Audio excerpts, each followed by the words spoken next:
안녕하세요. 리스펙 성형외과 공원장입니다. 오늘은 이제 코 재수술에 대해서 조금 더 얘기를 해볼 텐데, 한 번을 다시 하는 것도 재수술, 또 수차례 다시 하는 것도 재수술인데, 이런 재수술이 반복되지 않도록 코 재수술을 성공하는 방법에 대해서 오늘 좀 얘기를 해보고자 합니다. 재수술을 하게 되는 원인의 가장 많은 원인은 모양이 마음에 들지 않거나 높이, 두께 등등 미용적인 목적으로 인해서 재수술을 받는 경우가 가장 많습니다. 다른 원인으로는 기능적인 문제가 생겼을 때 재수술을 꼭 해야 되는 경우가 있을 수 있죠. 예를 들어서 숨쉬기가 힘들다든지 특정 냄새가 자꾸 반복해서 난다든지 꼭 필요에 의해서 생기는 하게 되는 재수술의 경우도 있을 수 있습니다. 뿐만 아니라 수술 자체에 의한 부작용이나 후유증으로 재수술을 고려하거나 찾는 경우도 많습니다. 그러면 재수술은 첫 수술과 비교해 어떻게 진행되는가? 가장 중요한 점은 재수술은 재료의 차이가 좀 있을 수 있다는 게 가장 클 거로 생각됩니다. 이미 첫 번째 수술로 본인 수술 시 쓸 수 있는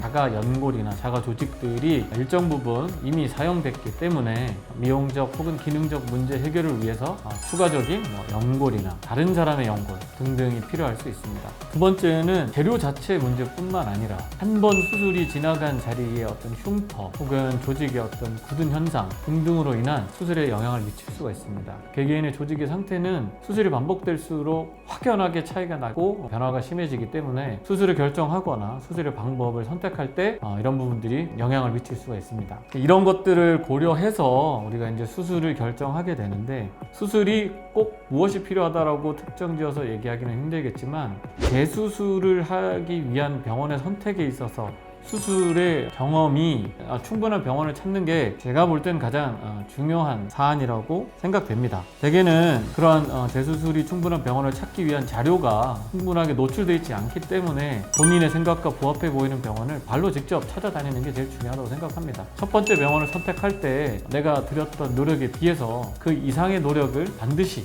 해봐야 그 다음 수술에 대한 결과의 만족도가 더 높아질 걸로 생각이 되고, 모든 병원에서 모든 원장님이 하시는 말씀이 똑같을 수는 없습니다.